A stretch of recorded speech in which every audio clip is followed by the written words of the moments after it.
Alison, Rosen is your new best friend. Alison, we've heard the good times never end. Alison, Rosen, doing the wavy pencil dance again. Alison's your new best friend.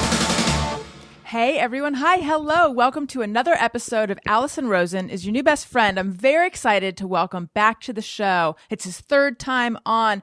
Comedian, podcaster, superstar, friend of Jerry Seinfeld. Unclear if they're actually friends or if Jerry Seinfeld has just championed him. It's Mark Normand. He hosts a podcast called Tuesdays with Stories. Now he has another podcast out called One More Drink with his friend Sam Morril, and he has a very popular special called Out to Lunch. It's not his only special, but that one, I just watched it on YouTube. So funny, has like 5 million views. And he does all sorts of other stuff as well. Mark Normand, welcome. Man, you're good. I wish you were my mom. I mean, that was a beautiful rendition of everything I've done, and you got it all right. That was impressive. Thank you. What if it was your mom? What would it have sounded like?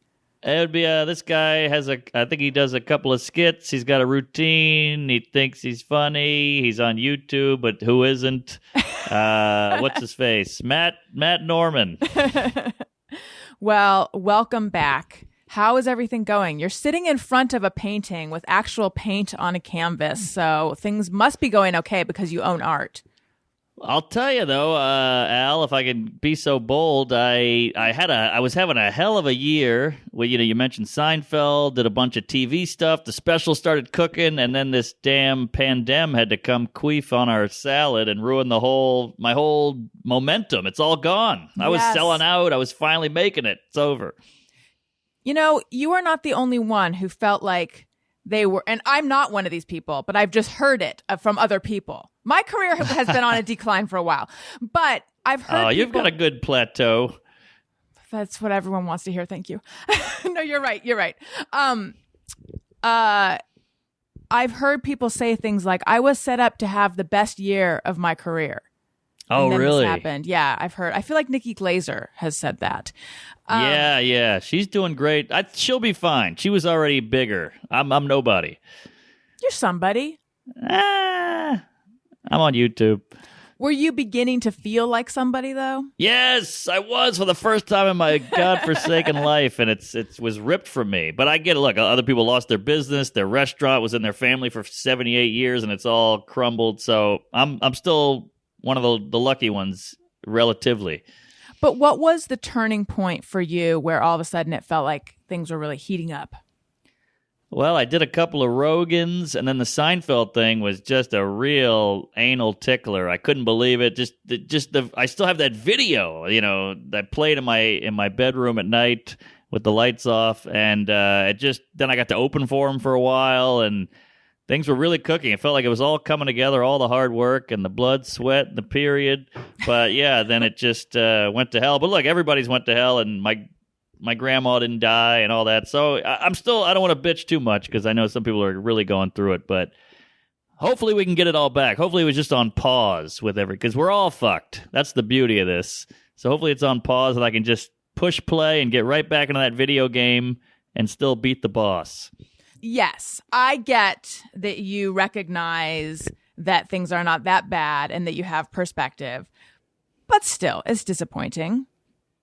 Yes, but, it is disappointing. But I just got back from the Capitol and, I got a couple selfies in there. So things are all right. Now, Jokes. Are you the guy who found the zip ties on the floor and was trying to give them back to who they belong to? Exactly. And then that cop got in my way, so I killed him with a fire extinguisher, in the name of the country. It's a crazy time. Yeah. Kooky time. For some reason, you're not allowed to joke about stuff now, or not allowed. You're allowed to, but people get upset. I don't know. So I never know where I can go. But either way, my Camp Auschwitz shirt is at the cleaners, and I'll get that back soon. Now, where are you with whether 6 million was enough? Well, I think it's all made up, honestly. I feel like that's just a hoax, just like Corona. Yes. I'm joking, everybody. Just for context. Yeah, I keep making jokes about how the vaccine is going to sterilize and microchip people, and then I have to make it clear that I'm joking. I'm referring to the lunatics who believe that. Okay, so back to pre-pandemic though. Yes, I had you on in 2018. When did the Seinfeld thing happen, and what was it? Yeah, good to be back. Thanks for having me. Sure. That was in Thanksgiving of 2019-ish. Okay. That's when I opened for him, but I guess he did a plug. He was on Mets TV, which is some channel for the Mets that nobody watches on deep satellite cable. And just the weird guy happened to say, all right, we got you in the box while you're here. We're watching the Mets game, but who do you think's the next guy? Who's a comic you like? And he said my name, and my phone blew up. I'd never heard of Mets TV. I was on the road in Buffalo bombing with like 8 people in the crowd. And I came back to the green room, defeated, sweaty. My phone's like a pinball machine. And, I watched the video and I said, oh my God. I text him immediately. Like, you don't know what that means to me. I really geeked out. And he said, no, don't worry about it. You remind me of a young me and blah, blah, blah. Okay, so you texted him, which means that you already knew him. We met once and hung out in a green room, and I was shitting blood the whole time. And then he said, here's my number, just text me whenever. And I go, I'll never use this. And he goes, use it. And I was like, okay. And he texted me like 2 days later. What did he say? I watched his set, and he just treats you like a comic.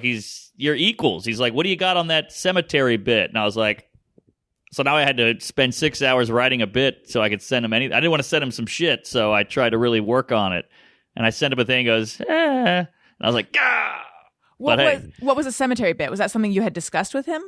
Yeah, he did a bit, and as I was leaving, I said, that cemetery bit's got legs. There's something there. And he said, oh, thanks. And I go, if you need any help with it, let me know. And I was joking. I was trying to be like a douche. Like, hey, right. You're this legend, but if you need any help from a nobody. Right. And he kind of chuckled. And then a couple hours later, what do you got on the cemetery? And I was like, So I had to come up with a bit. If people want to see the expression of what you were like, youtube.com/Alison Rosen. But for anyone just listening, I would say he said, what do you got on the cemetery bit? And you were like, oh, fuck. Yeah, I wigged out and had a seizure, basically. Do you think he'll use anything you gave him?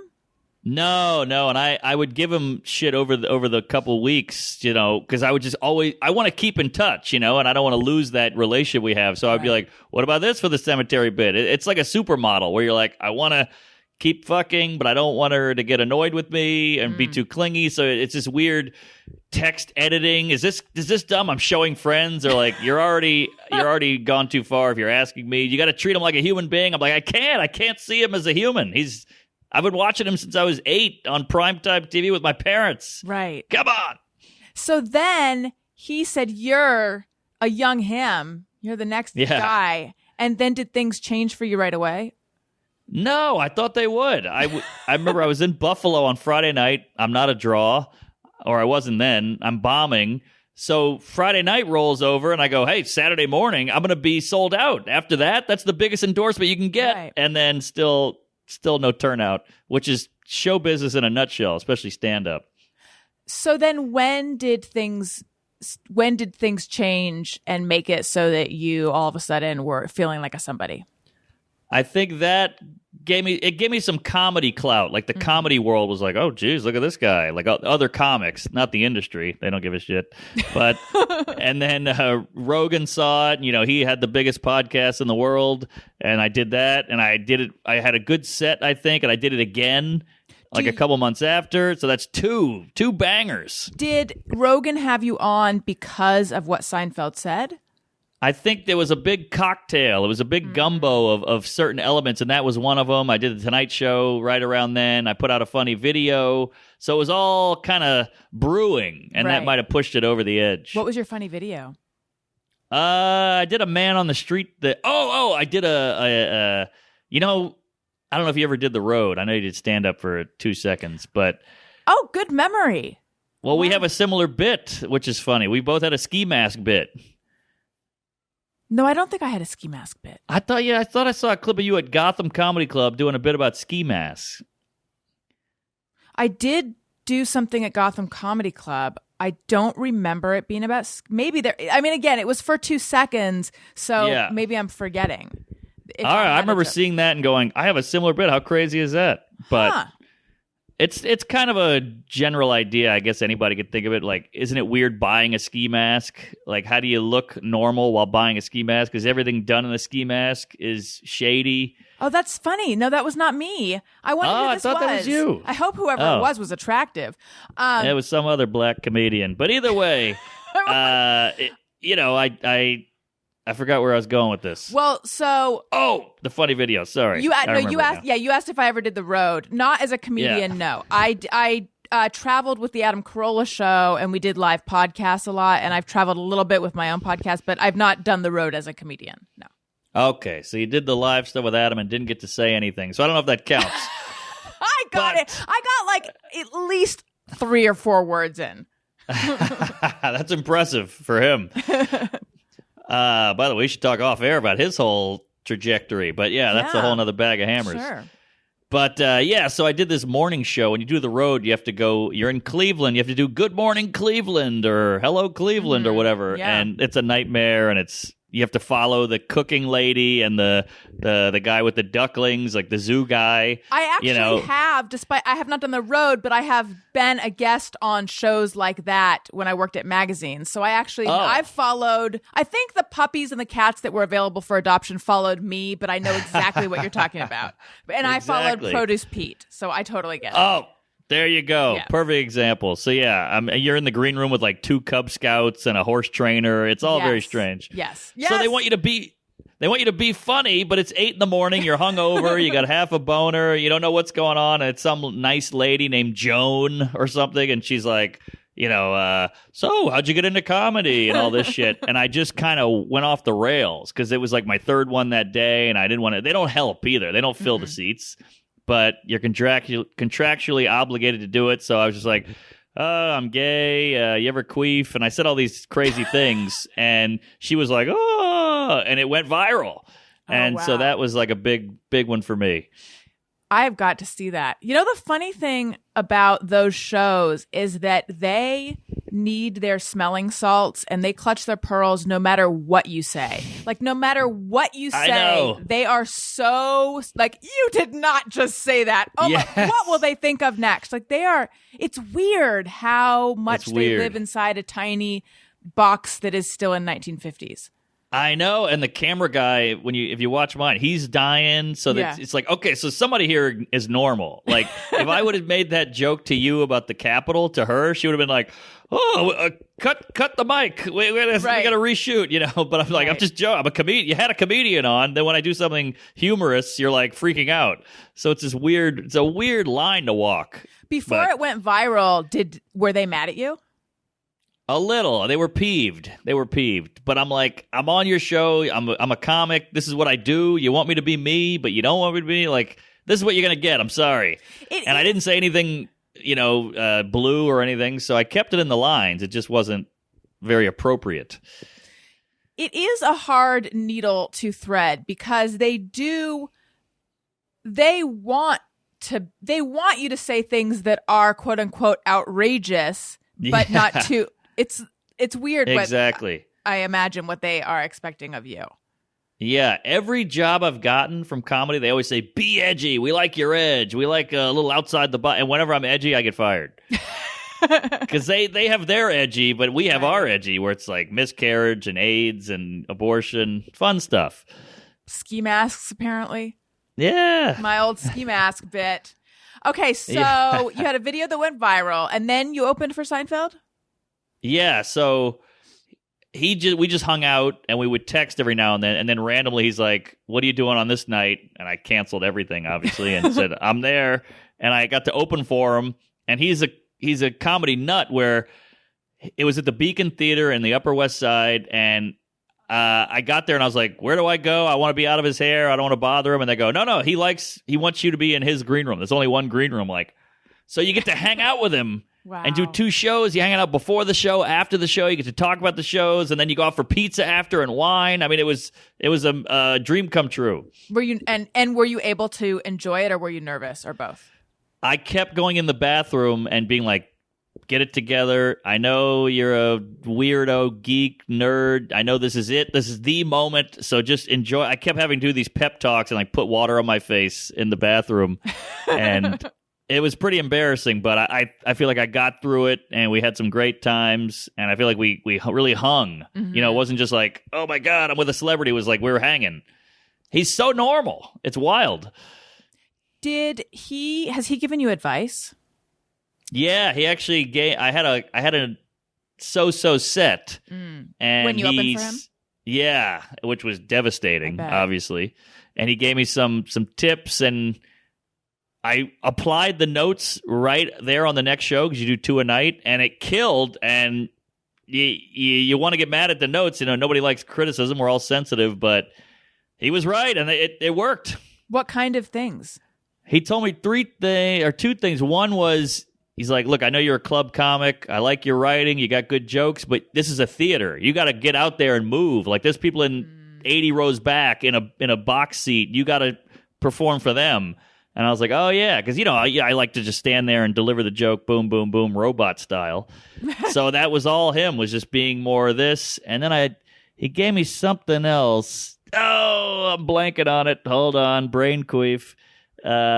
Shit. You'd think I'd remember the epic Seinfeld notes. I'll remember it. It'll hit me. Okay, it'll come to you. It was be bigger and something else. Shit in my mouth. I can't think of it. It'll come to me. That's so interesting. So it was just about stage presence and delivery? That particular note?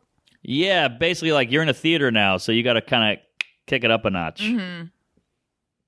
What do you make of that? Like, what do you make of that being such a big, creating such a big difference?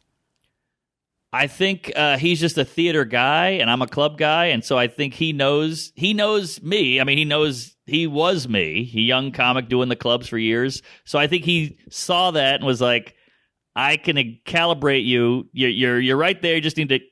And I can see it. I've been there. So the advice was dead on. Right. It wasn't like, this might work. It was like, this is what you need. Yeah. And he's such a meticulous psycho that he was right. I'm just wondering why that makes such a big difference. Like, why, if you're delivering the same material, if you do it with different body language, that makes it go over well. I think it's the stage is gigantic. I'm this big from far away. So you're just getting words at one point. And if you're angry in a joke and you go, can you believe? It just really amplifies it. Right. So he wasn't wrong. So when you were last on, you had a girlfriend that things were getting pretty serious with. Yep. Are you still with her? Yep. Live with her. Going well. Getting older, so who knows what'll happen. I'm a child, terrified of everything, Hey, look, we live a long time. Who knows how people can change? Well, that's good, though. I mean, it's been... Because you had been in a 12-year relationship, Yes. Right? Man, you're good. Thank you. So how many years has this one been going? 5. That's pretty long. Yeah. I had a thought this morning. I got up and my mother-in-law is here right now, which is like a godsend because she's no, that's how it is in old times. No, this is she's so helpful because I have 2 little kids. Right. And so we have just been feeling like we're drowning. And so having her here is like, we would like her to move in. Which is a surprising thing to hear someone say. Yeah. But anyway. That's very old-fashioned. That feels like the plot of like a Lucy episode, Like it really does. We want her to move in and, you're kind of happy about it, but you're also like, I need my space. It feels like a sitcom. I wonder when this is all over how many sitcoms like that there will be. Oh, we're gonna have so many COVID movies, so many COVID plot lines. I have not been inspired to do anything. I don't know what that means about me as a creative person, but I don't feel inspired to express anything other than like the bare minimum on a podcast. Well, you're doing, what are you doing? 2 pods? Yeah, I do 2 pods. 2 pods, 2 kids. I think you got a full dance card there. Thank you. So anyway, I get up and my husband is ranting about something to his mother, something political. And the kids are like running in circles. So Elliot is running in a circle and he's saying, "Look at me, Owen."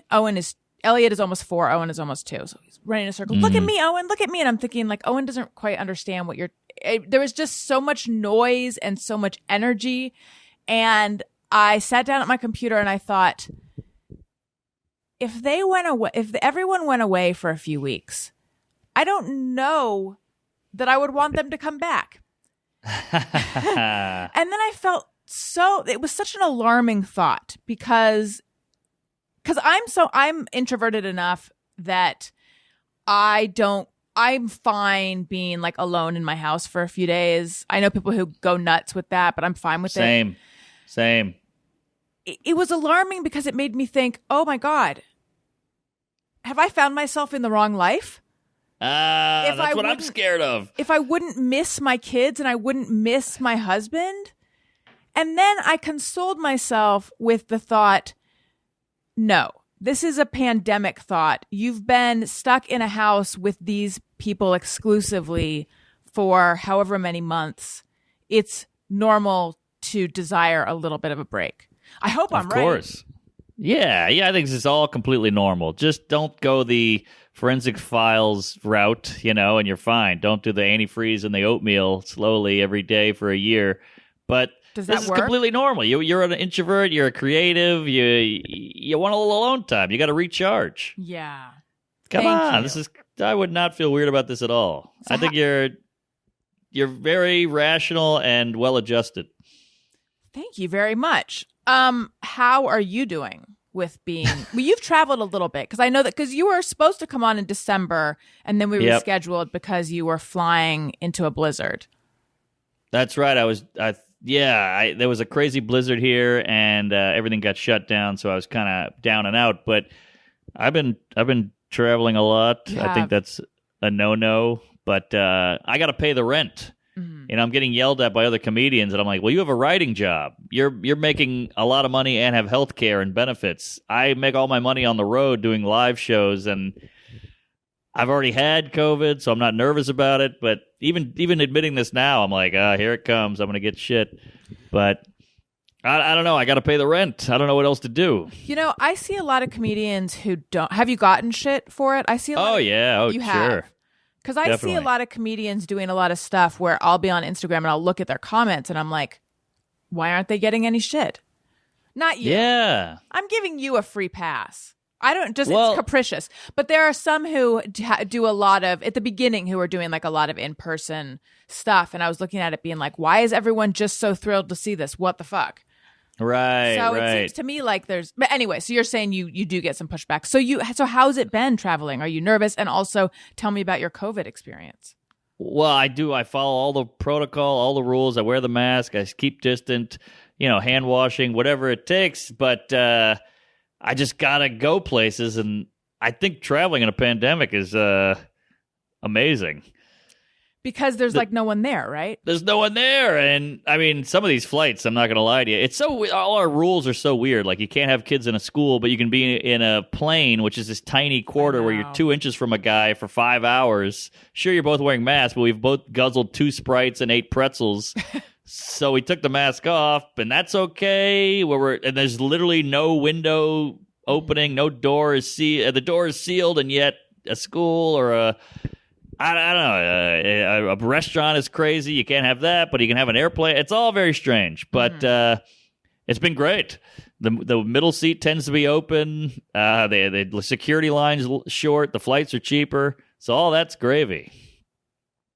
Maybe I should do some traveling. Yeah, go to Mexico. They're open. And then how are the shows? Amazing, because they do like a capacity.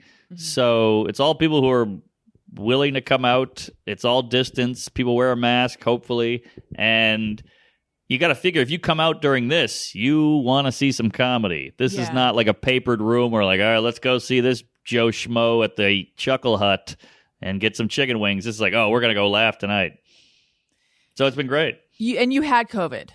How was it? Yeah, I had it early. I had it like in June or whatever, or May. And it was 3 days of flu-y shit, snotty, fatigue, anal, and then I was fine. That's it? Just 3 days? Yeah, in and out. Did you feel... And I get it. Some people have it pre-existing. Some people are overweight. Some people are old. But like I was quick in and out, and I'm glad I got it when I did, to be honest. Yeah, I mean, I think that you have immunity for... The last thing I read was they think 5 months. So... All right. Were you super sick for those 3 days? Sounds like it was mild. Not really. I mean, I still did stuff, which, I like went to the park or I'd go get a cup of coffee. Like it wasn't life altering. I was just like, I was just under the weather. You knew you were positive and you went and got coffee? I didn't know I was. I just thought I was sick. This is still back when it was new, and everybody was like, it was like this Corona thing in China, and it wasn't like lockdown time yet. No one was wearing a mask back when I had it. It was like early days. June? I'd say May, more early May. Huh. Do you know where you got it? I don't. I have no idea. But it's weird. I live with my gal, and I never gave it to her, so it's all very strange. Yeah. It's a very finicky virus. A friend of mine rode in a car for 8 hours with his cousin who had it. They slept in the same hotel room. He never got it. Then 6 months later, he does a podcast with a guy and got it. Do I know the podcaster? Colin Quinn? Yeah, well, I don't know him personally, but I do know who that is. Yeah. Of course. So wait, Colin Quinn is the one who got it or who gave it to him? He's the one who got it, but I'm just saying he was in a car with a guy for 8 hours and then never got it. The windows were up, never got it. And they slept in the same hotel room, and then he did a podcast with a guy for 1 hour and got it. Which podcast was it? Do you know? I'm not sure. I don't know, but either way. Now I'm doing forensics on the transmission of COVID. Yeah. I think in like 10 years, we're really going to look back and go, can you believe we did that? Can you believe we thought this? And I get it's all better safe than sorry. We're just trying to get through this. So, well, what I'm unclear on, they say that they don't have any evidence of it being transmitted on surfaces. Yes. So then why all the hand washing? I think it's a safe than sorry thing, and hand washing is always good, I guess. Mm-hmm. Like the flu is way down because I think everybody's wearing masks and washing their hands and Purelling. They're not going out, yeah. And they're not going out. We're not hanging out with each other. So there are perks. There are benefits to that. But, we used to think you had to wipe down your packages. Remember that? Right. That was a big thing? Yes. And then we realized that was nothing. Although with the new variant that is supposed to be so much more transmissible, I've been wondering, should we be wiping down stuff? I don't know. I guess whatever. Enough of that. Enough of that. You might as well. You're a mom. You got young kids. Give it a wipe. Yeah. Listen, Mark Norman, do you know about Bombas? The most comfortable socks in the universe? Of course. I'm wearing them now. They hug your feet. Hell yeah. They've literally rethought every detail of the socks we wear to make them way more comfortable. When I first put them on, it made me angry at every other pair of socks I had ever worn because it really feels like they hug your feet. They have arch support. They are reinforced. They are so comfortable, and they do more than keep your feet cozy. They help give back to the most vulnerable members of our community because for every pair of socks you purchase, Bombas donates a pair to someone in need. The generosity of Bombas customers has allowed them to donate over 40 million pairs of socks and counting through their nationwide network of 300,000 plus giving partners. The impact is more powerful than ever. To those experiencing homelessness, these socks represent the dignity of putting on clean clothes. I barely have that dignity. A small comfort that's especially important right now. Give a pair when you buy a pair and get 20% off your first purchase at bombas.com/bestfriend. That's Bombas, BOMBAS.com/bestfriend for 20% off your first purchase. Bombas.com/bestfriend. I also want to tell you guys about an innovation in bedding. The Purple mattress. Throw some bedding on a bunch of different mattresses and sure, they all look alike. The same goes for pillows, but peel away the layers, look at what's inside, and you'll see they aren't all created equal. And that's what makes every Purple pillow and mattress unlike anything you've ever slept on. The Purple grid sets the Purple mattress apart from every other mattress. It's a patented comfort technology that instantly adapts to your body's natural shape and sleep style with over 1,800 open air channels designed to neutralize body heat. Purple provides a cooling effect other mattresses can't replicate. And I had a little sample that my son, it feels so good to like, it's so, if you like tactile things. Oh, yeah. It's like a little sample of the Purple grid. My son stole it. If I had it, those who are watching this could see, but it's really cool. Every Purple pillow is engineered with the grid for total head and neck support and absolute airflow, so you're always on the cool side of the pillow. Purple's proprietary technology has been innovating comfort for over 15 years. You can try every Purple product risk-free with free shipping and returns, and Purple has financing available as low as 0% APR for qualified customers. Experience the Purple grid and you'll sleep like never before. Go to purple.com/bestfriend10 and use promo code bestfriend10. For a limited time, you'll get 10% off any order of $200 or more. That's purple.com/bestfriend10. Promo code bestfriend10 for 10% off any order of $200 or more. Terms apply. Okay. And we're back. All right. So tell me about Nicely done. this new podcast, One More Drink, with Sam Morril. Yeah. Me and my pal Sam, he also has a special on YouTube called, oh, God. Want me to Why look am I it up? blanking on this? You know it. Give it a goog. I'm going to give It's it a a great goog. special. Oh, man. He's going to kill me if he hears this. I got 18 friends with specials out there. Sorry. Is it so called he's got Got This? I Got This. The irony, because you didn't have it. I had nothing. I got nothing.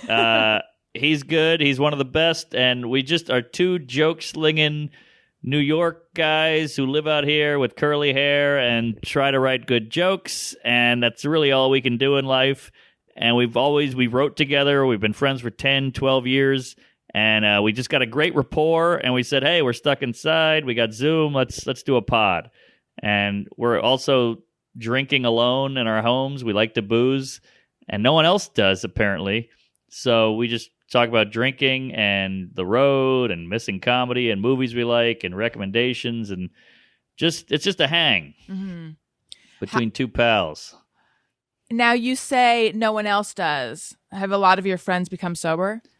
Oh yeah, it's like an epidemic. I feel like when I started, every comic was like this wild, degenerate, psycho guy in a basement talking about his dick and getting drunk after, and you'd hang at a diner and eat eggs and have diarrhea. And then now it's like everybody's health and wellness and meditating and sober, and it's weird. And I'm not saying there's anything wrong with it, but I just feel like we're a dying breed. So we bonded on that. Do you have a tendency to drink too much, do you think? Oh yeah. Well, more so earlier on in my life. I've kind of toned it down. I'm not going full Mulaney here, but I've toned it down. And I mean, I was the blackout guy for a while, but now I've gotten a lot better. And I'm getting older here, late 30s over here, Al. What happened when you would black out? That's the thing about blackouts. Who knows? But I mean, did you hear any stories that made you cringe? Oh yeah. Just projectile vomiting in the Uber, getting thrown out. Then you're on the side of the road on the BQE, and your friend's got to scrape you up off the street and put you in a cab, and wetting the bed, and waking up in the weird places. One time I woke up on the sidewalk in Williamsburg. Wow, that was a real eye opener. Do you have any idea how you got there? No idea.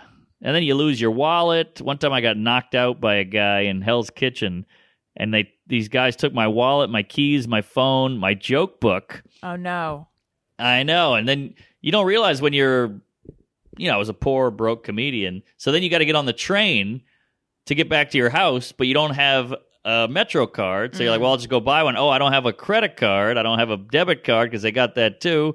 Oh, I'll get a cab. Oh, I don't have any cash. Oh, I'll get some cash. Oh, I don't have a wallet to get. It's just so you had to jump the turnstiles, get home, call my parents, get them to send me. It's a whole nightmare. You jumped the turnstile? You are truly a criminal. Well, that's like a fun pastime of mine. I really enjoy that. So sounds like a problematic drinking a bit, but you don't consider it problematic now.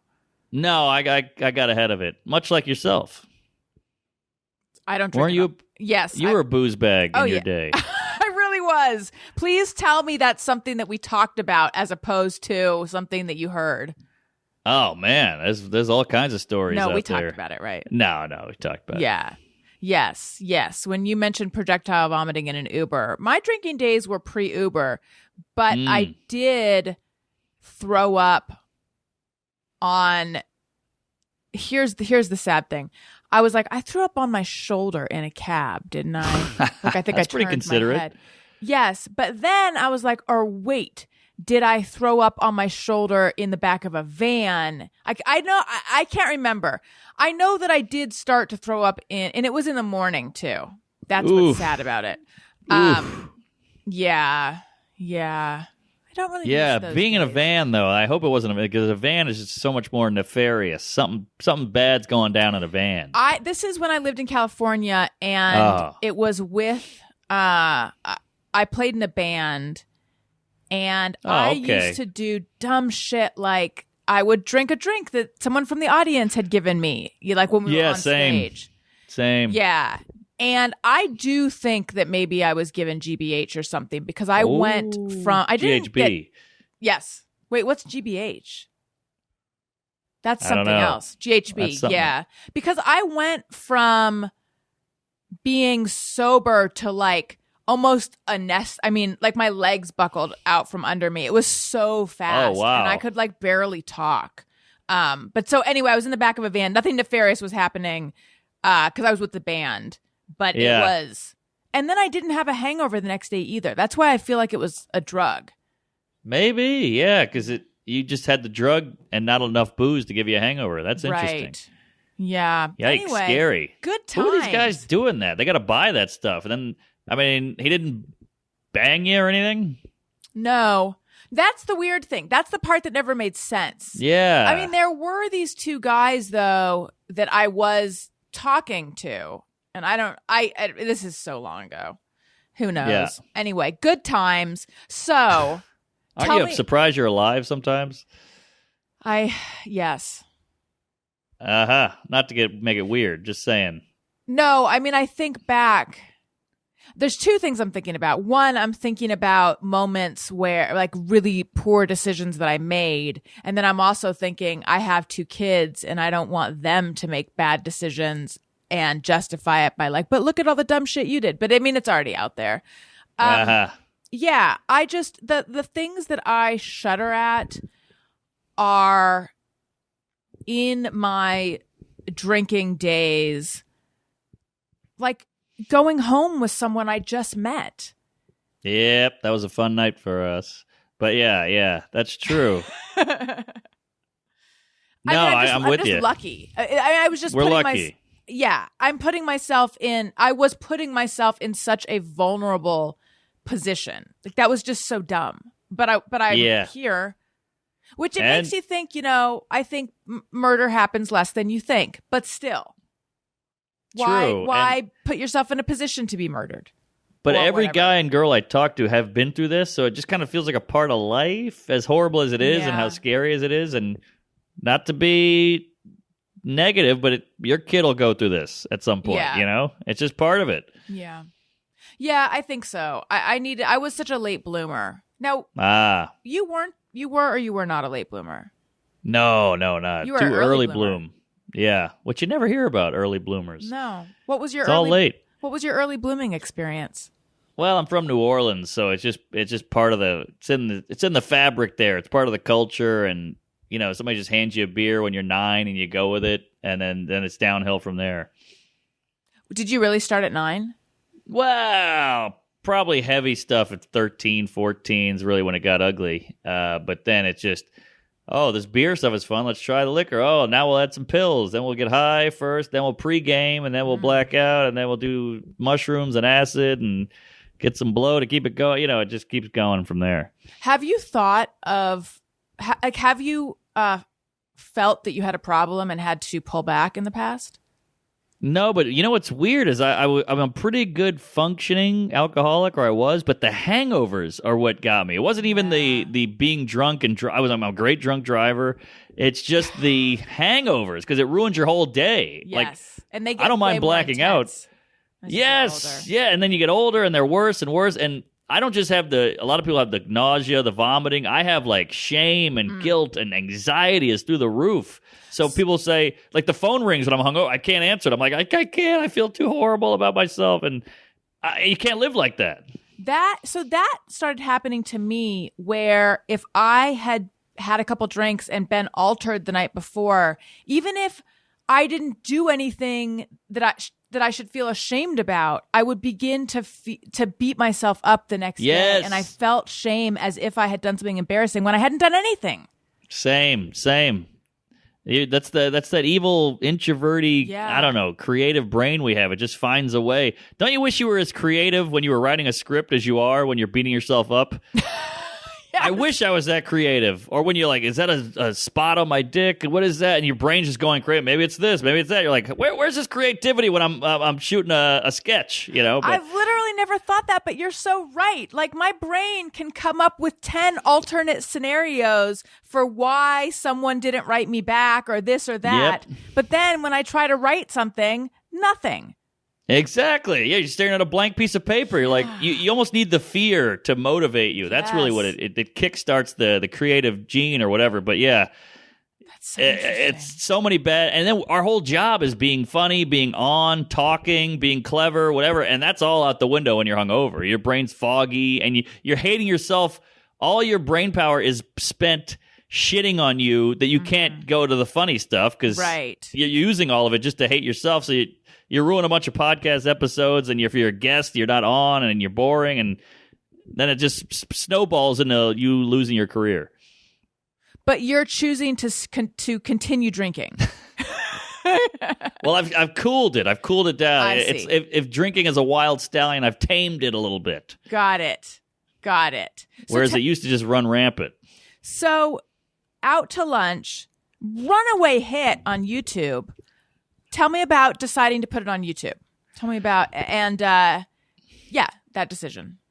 Well, it was all just rejection, honestly. I would get all these people going, "You're a man of the people, put it out for free," and I'm like, "Well, I tried everything, and they wouldn't have me, so I'm not noble." But yeah, I had this hour with Amy Schumer she produced, and that was on Comedy Central. So I was like, all right, I've got some mojo, I got some momentum. Let's do another hour. And it was cooking like all over the clubs. I'm killing all over the country with this hour. And I would put it on tape and go, hey, Netflix, you got to see this. It's really hitting. It's killing like front to back. And they'd go, no, thank you. And I said, I bet if we shoot it ourselves, they'll buy it because they don't want to do the work. Right. And I just kind of bet on myself there. And we shot it at the Dynasty Typewriter. We sold out 2 shows. And they still didn't buy it. So I said, well, what else can I do? We tried Amazon, Hulu, Apple, whatever it is. No dice. So we just said, all right, we'll put it out for free. We wasted $15,000 shooting this with good cameras and editing and color correcting. And we put it on YouTube. And thank God it clicked. And people watched it. And it keeps rising. It's 5.1 mil now. That's insane. So now I'm glad they didn't buy it because now I own it. And I get to rub it in their face and go, if I was on Netflix, I wouldn't know how many people saw it. I love that I know. I love that it has comments. I love that it's easily shareable all over the world. You don't have to have a password. It's just link, sent, done. And I'd imagine you've made your money back on it. Oh, yeah. Plus, we did a bunch of donations. People were nice enough to donate. So I made my money back in like the first 2 weeks, I'd say. And then now it's all black. It's all gravy. It's all profit. When they passed on it, did they say why? All these places? Well, you get the usuals. Hey, we got a lot of skinny white guys right now. Or, hey, we're only booking famous people. Or, hey, why would we put you on? Nobody's going to watch, which I get. Like Sarah Cooper does lip syncing.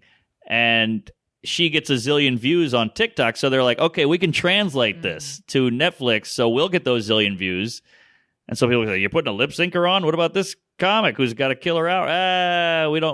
That's not a safe bet. This is a bet. And that's what's all business at the end of the day. I think the days of Ali Wong, who was an unknown, and Tom Segura, who was an unknown, then they have special. They blew up. I think those days are kind of over. Why take a risk when you got a sure thing? That's my rationalization. Did the Sarah Cooper special end up doing well for them? Do you know? I mean, I know I have no idea. Yeah, no idea. But I think that was a quick. And I don't know her. I got no beef or anything. She's a talented, fun lady. But I don't know. I think that was felt like we got to get this out quick while she's still hot. Mm-hmm. And good for her for taking it. I mean, you can't blame her. People get mad at her. I'm like, she got a special. She took it. Why are you mad at her? Get mad at the industry. So much has happened since, though, where I wish she was doing her little videos on social media. Yeah, it'd be nice. That's what the people responded to. So why not go back to that? How did it feel when they were passing on it? Pretty low self-esteem. It was kind of, I figured it was crushing. It was a bummer, but it was just one of these, like, maybe they'll say yes, kind of fingers crossed thing. And when they didn't, you're like, all right, moving on. I mean, that's kind of how it works in this biz. You just kind of got to keep bobbing and weaving until you find something that connects.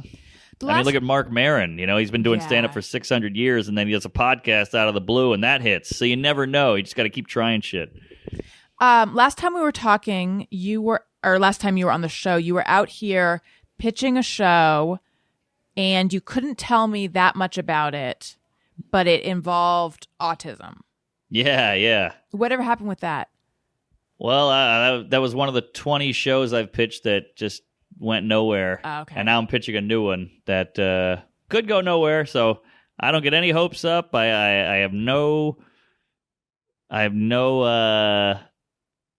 optimism or anything on how it's going to go. I just go, here you go. If you like it, buy it. If you don't, I get it.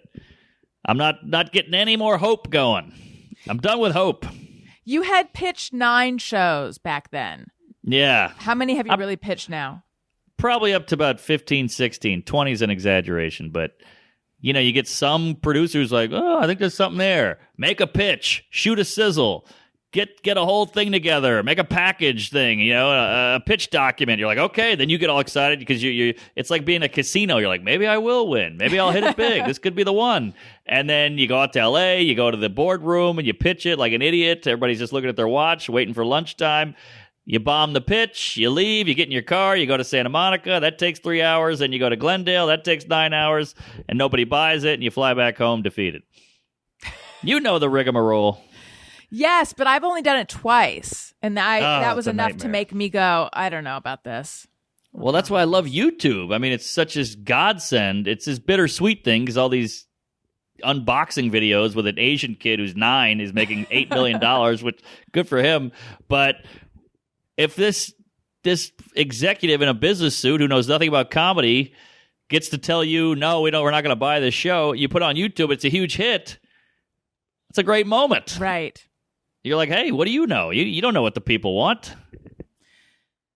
Mark, do you have a just me or everyone, or a hey, go fuck yourself, or both? I've got about 7 just me's if you want to hear them. Let's do those. Okay. Sometimes I ponder on something I have thought or done. Is it just me or everyone? All right. Nice. Let's hear your just me or everyone's. Don't you wish you could dance, by the way? Wouldn't that be nice if you could actually dance well? I'm not saying you can't, but wouldn't it be nice if you were a good dancer? Yes. I am someone who is very self-conscious dancing. I don't dance like no one is watching. Same. Right. My 4-year-old loves to dance and is really good. Like when he was in preschool, they had commented on like he's so good at this. Huh. And I don't know if that's just natural and then you become self-conscious and it kind of goes away, or if maybe he actually does have some kind of talent. I don't know. We'll see where that goes. Anyway, though, let's hear your just me or everyone's. All right, I'm going to throw a bunch at you. Okay. Do you clip your toenails into the toilet? No, but I should. Just figure you get the foot propped up on the seat, you clip it, falls right in, you flush, you're golden. You know, here's a gross story. I was clipping my toenails the other day, and at the end, I'm like, wait a minute. Where did all the little bits go? I thought that they were going right here, and then I couldn't find them all. There you go. You got a rogue clip right. There's around going to be the house. something crunchy happening. So into the toilet, that's good. That's smart. I assumed because they're body parts that they eventually just die off and fizzle away, but is that crazy? I mean, that sounds good. Sounds good enough to me. I don't know. Yeah, they say your house is like 88% skin, by the way. Ew, I know. I didn't know Not that. I read a lot of fun facts. Where do you get them? Are these Snapple Cap facts? Because I know that you were excited about Snapple Cap facts last time. Basically, they're on. You can follow a thread on Twitter like fun facts or what the fuck facts or Uber facts, whatever. Yeah, I love those. And you can get some good material out of them. Right. I got a fun joke for you. They say 2.5 million people die from alcohol every year. And I say, yeah, that's sad, but think about how many people it produces. But that was from a fun fact, so it kind of gives you a little material kick. Okay, another. Is it just me? Do you lift your feet up off the ground when you're sitting so you can work your abs? No, wait. No, I lift them off the ground. Wait, are you talking about like putting them up or like actually doing some kind of? Yeah, just put an inch of air between or 2 inches of air between you and the floor, your feet and the floor. No, I like to put them up like on an ottoman or something. No, I'm talking about lifting with your muscle. No, that's a good idea though. Look at you. I do it all day, every day. You're working out and no one knows it. I'm doing it right now. Really? So you're just sitting there and just, Although I have to say, I don't feel like it's my abs that are doing the work. I feel like it's just my legs. Am I doing it wrong? Oh, really? I'm feeling the abs now. I feel a flexing. This is like less personal Kegels. Okay, yeah, exactly. So you're okay. I'm squeezing my abs. Still feels like mostly my legs. All right. I think I'm doing it. Oh, well, that's one I do. I do it every day on the subway. You know, if you're going to 14th to 23rd, I'll keep them up until I hit 23rd. How is taking the subway in COVID times? Oh, it's weird. I mean, after 10 o'clock, it feels like the 80s. Like, I wouldn't recommend it. It's just the hobos go down there to get away from the cold, and the women are getting slashed. It's dicey. Everybody's got a mask on. The subway was sad before, but now it's this weird, eerie sadness. Because at least before it was you and 800 other people. Now it's you and 8 other people. It's weird. Yeah. All right, keep going. All right. Do you... I wear the same socks probably 4 days in a row. I don't do that, but I'll wear the same. But I'll take No, socks are a one-day affair for me. What? That would just generate so many dirty socks. Do you not have laundry in your place? I do, but I mean, who wants to do it? Yeah, I don't mind doing laundry. I'm not a big fan of doing dishes, but laundry I'm okay with. So socks I'll wear for a day, but I will take my clothes off, take a shower, and then put the same clothes right back on. Ooh. Different underwear. But that makes me feel like a real gross person when I do that. I think as a lady, you're okay. If you're some sweaty construction guy, that would be a problem. But as a lady who podcasts, I don't think you're getting a lot of I'm not jizz on the... Yeah, no, but now that I'm doing my chair crunches, it's a whole different world. Oh, yeah, and it gets easier because you're building that muscle up. That's right. I mean, it still feels like it's my legs. What am I doing wrong? Is your butt on the edge of the seat? I'm all butt. Get those thighs off the chair. It's really like 2 inches. Like there's my knee and then 2 inches and then the chair. So I gotta get to the edge of the chair. That's all leg. Oh, I see. Yes, now it is definitely abs. There we go. It makes me feel like I need to pee for some reason. Yeah, it's pushing on that bladder. Yeah. How about this? Do you brush your teeth in the shower? No, but I know a lot of people who do. All right. I feel like I like it because it's all one package. Yeah. You don't have to take a shower, get out, brush your teeth, spit in the sink. It's all just in one place. I feel like it's more efficient. You store your toothbrush in the shower. Yeah. I use a Sonicare. Ah. But I mean, that could be in the shower, but for some reason that feels like a on land kind of thing. Yeah. Well, it's electrical. It's just beaten into us so you can't have a toaster in the shower, you know? Exactly. What else? I will put anything in the dishwasher. I don't care if it's got a miscarried fetus on a bowl. I'll put it in the dishwasher. I don't rinse it. I don't do anything. Really? That'll come back to haunt you every now and then. But every now and then you'd be shocked what your dishwasher can do.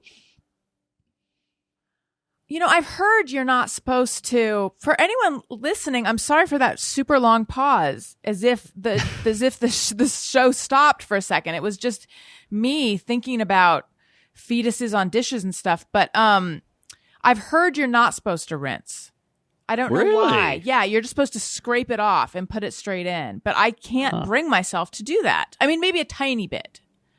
Yeah. But like, so when you say you'll put anything in the dishwasher, you mean without rinsing? You're talking about food though, right? You're not talking about like running other things in your dishwasher. Right? No, yeah. Like if a plate's got all kinds of crazy shit on it, I'll just put it right in. Will you dump it in the trash first or the sink first? A little. If it's like, seeds from a sesame seed bun, I won't. If it's the bun, I'll put it in the trash. But if it's seeds or anything like that, maybe like some crumbs or remnants, whatever, a loose mushroom, it's going right in the dishwasher. Wow, loose mushroom. Yeah, I think we need to upgrade our dish. This is fun pod talk, but we have been talking for a while now about getting a better dishwasher, and I think we're going to do it one of these days. Sorry, you go. Well, I was just going to say, do you, Mr. You Own Art, do you have a 3-tier dishwasher? Two-tier. Who am I, Rockefeller? But I think it's pretty new where I can open it and I just wipe everything off the counter into the dishwasher and close it and let it handle it. Oh my God, you're using it like a garbage disposal, which people in New York don't have. Exactly. And it's only little things. I'm not pushing pennies and yo-yos in there. But if it's a couple seeds or crumbs or whatever. Do you still live in the West Village?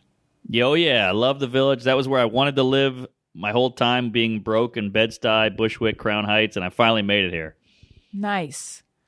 Now it's fucked. But it was at one point a beautiful, beautiful neighborhood. Fucked because New York is fucked?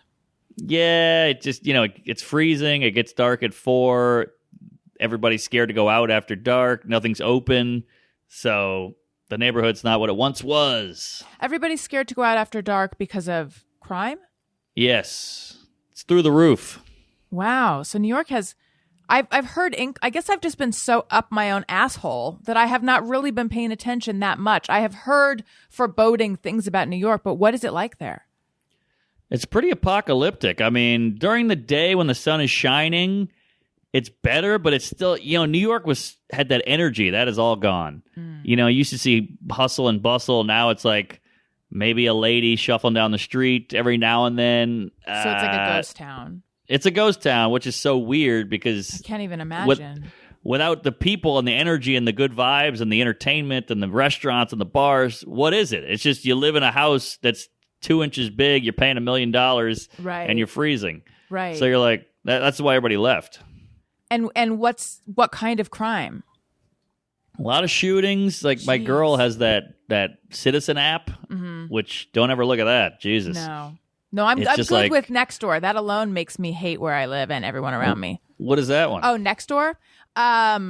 It is you sign up. And it's based on what neighborhood you're in. And then it's sort of like a message board service for people in your neighborhood. And a lot of people will post about packages that have gone missing or about like graffiti or about a lot of the stuff that's good is like lost animals and stuff. But then you see like a lot of actually in Burbank, I don't see it that much, but in my old neighborhood, a lot of stuff about like saw this mysterious looking guy riding his bike through the neighborhood. And it'll just be like, and it's like, it just makes everyone everyone who posts stuff like that, you're like, oh, I didn't realize you were so racist. It's Neighborhood Watch. Yes. But digital. Citizen is more crime-based, right? Yeah, it's like a police blotter, like 23rd and 3rd, a woman's head was cut off, and, 16th and 8th, car crash or whatever, But it's heavy. They get detailed. And then the craziest part is there's comments. It'll be like, get a job, you animals, and then like, this city used to be something, and everybody, So it's pretty fun. It's like a town hall meeting. Are you worried after dark?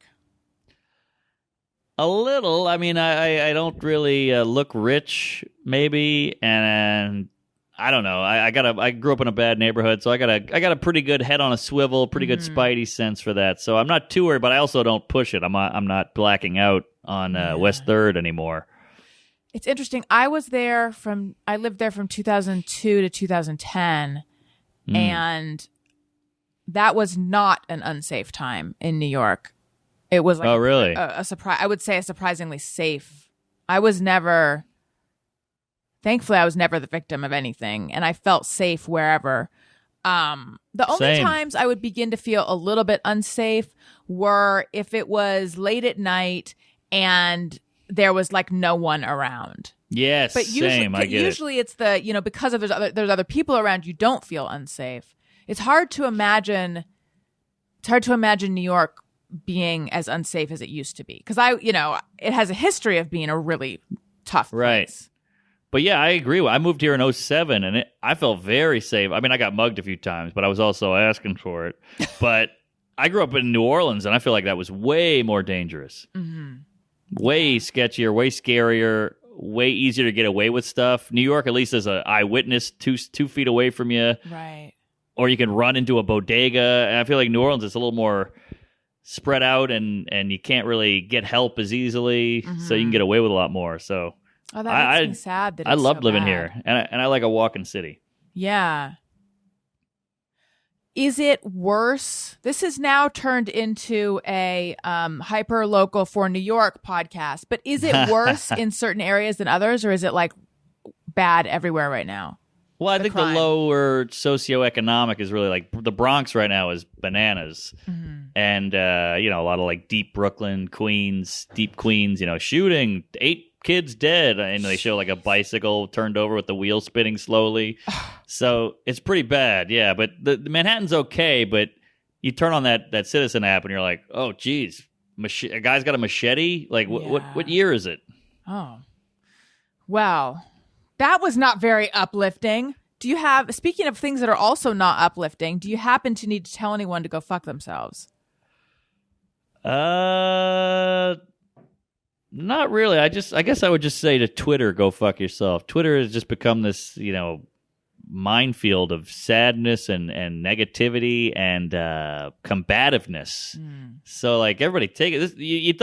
I thought we'd kind of come together during all this, but it's kind of made everybody more divided, and it's a bummer. And I don't know, everybody's acting like they're gonna save the world on Twitter, and I'm like, I know you, man. You're a fucking pothead who works at you deliver pizza and look at TikTok chicks.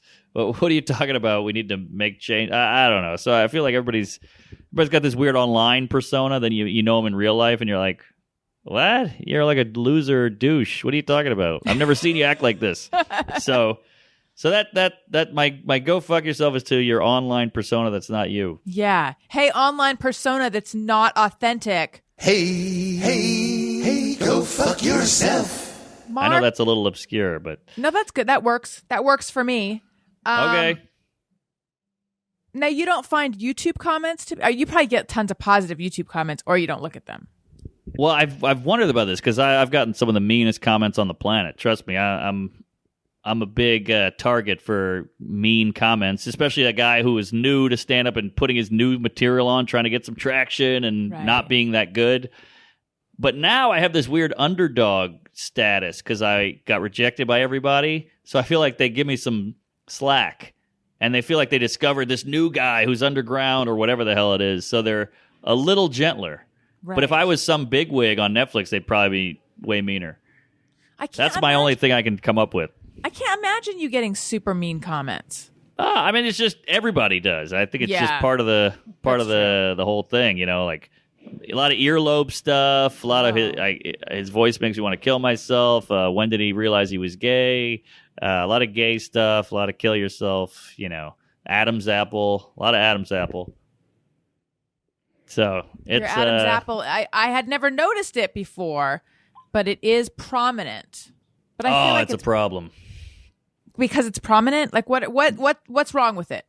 Well, you try to button you're wearing a suit, you got to button the top one, and it hurts and it cuts you off. I feel like that's like should be considered a manly thing. Like, look at that Adam's apple. You'd think, but it's more just what a freak. What's up with this guy's Adam's? I can't even watch the show because of his Adam's apple. You know, Jesus. But all that I can that blows right off my back. But there's certain comments that you go, oh, I do that. Oh, he's right. Those are the ones that really sting. Like what? Well, you know, like I'll do a little giggle after some jokes because I'm nervous. Yeah. You know, I'll be like, and then the guy said, blow me. You know, and most people don't notice it, but if you notice it, you can't not notice it. And I do that, and I've worked on it, and it's just such in my wiring to do it because I'm nervous, and I can't beat it. But stuff like that, or I'll say I don't know a lot, like kind of as a transition, like, so then the Uber said, blow me. And I was like, I don't know. So how about those Knicks? Yeah, or whatever it is. And some guy will just write, I don't know. And you're like, yeah, he's right. Those are the good ones. Yeah. Are they? Well, they're the accurate ones. Those are like that guy's a sharpshooter. Right. Calling me a homo is like, that does nothing to me. Mm-hmm. Yeah. Someone said the way I said and it drove them crazy. And when I listened back to a show recently, I was like, yeah, I am doing it. I go like, and it's like AYAND. I have got, maybe this will be the year. Maybe my slate is clean enough that this is the year I really crack down on like no more no more no more likes, and no more ANs. There you go. And it's good to work on it. Some of these are good constructive criticism. The more they hurt, the more true they probably are. I think you're right. By the way, am I hearing a Orange County accent? Possibly. Aha. All right. It wasn't until I went to college that I was ever accused, and I don't think it was meant as an accusation. It was never brought to my attention that I had any sort of accent. And then in college, which was in California, people said I had a California accent. You're not from there. No, I am from California. Aha. I was born in Northern California. I was raised in Orange County. Oh. Wait, did you say Orange County just like you just pulled that out of your ass without knowing that's where I'm from? And. That's all OC. Yeah. Ick. No, it's not a bad thing. I mean, I think most people try to live there. That's like a goal. Yeah, but you don't want to sound like you're from there. Could be worse. Better than a Southern accent. It's kind of like a Valley Girl accent, right? A little bit, little more refined, but it's in there. I have a refined Valley Girl accent. I should be starring on a Bravo show any day. There you go. I'll tell Andy Cohen. Thank you. Have you been on Watch What Happens? I have not, but I kind of like the guy. You know, he was. Did you see him drunk on New Year's? A little bit. That was fun. He seems like a fun guy. Me and my lady went to the SNL after party one time, and he was shit-faced, and he had a circle around him of hockey players, and he was in hog heaven. How was the after party? Was it fun? It's great. I mean, it sucks if you're not famous, I guess, because I'm just like, oh, look at that guy. Look at that lady. Oh, there's what's-her-face, you know, and you're trying to just blend in. So I think if you're actually famous, it's probably more fun, but they're pretty exciting. I mean, it's free food, free booze, and it's a lot of people watching, a lot of celebrity sight. Like, there's Lorne Michaels sitting in a chair by himself with a cigar. Holy shit, it's fun to watch. Mm-hmm. I bet. Mark Norman, it was delightful catching up with you. I wish you too. Nothing but the best. And you be careful after dark, and tell everyone where they can go to find all your things. Thank you. Good to be back. Three's a charm. I'm on YouTube specials called Out to Lunch. Check it out, and tons of other fun videos on my page, marknormancomedy.com, to see where I'm heading towards you at a comedy club, and then listen to my pods, Tuesdays with Stories, and one more drink. Thank you, and praise Allah. And if you like what you're hearing, which I hope you do, please make sure you're subscribed. And if you would be so kind as to rate the podcast, 5 stars is my favorite number, and leave a comment. I read all of them. I read some of them on the show sometimes. It helps out. It helps people find the show. And tell a friend. Listen to my other podcast with Greg Fitzsimmons, Childish. It's our parenting-ish podcast. You don't need children to listen. And I'm on Patreon, and I said and, not and. I hope everyone noted that. Patreon.com/Alison Rosen. Bonus episodes every week, Zoom parties, behind the scenes content, all sorts of fun stuff. I'm also on Cameo. I have a book out. Oh, and I should have mentioned earlier, I've spent so much time curating my Amazon storefront. If you would like to see the beauty products I use, the podcasting gear I used, I have stuff that I recommend for people Elliot's age, for Owen's age. I've got Daniel's Corner, home stuff, food stuff, cooking stuff. I've got so much stuff that I recommend, use, and like. Amazon.com/shop/Alison Rosen. Amazon.com/shop/Alison Rosen. And make sure you're subscribed on YouTube. YouTube.com/Alison Rosen. Follow me on social media, Twitter and Instagram @Alison Rosen. My God, that was so long, Mark. I'm sorry that I made you sit through that. No, that was good. You nailed it. Okay. People need the information. Thank you again so much. Listeners, you matter. Thank you for listening. I love you. Goodbye. Hey, do you know about the Alison Rosen Show? We had a good time, but now we gotta go.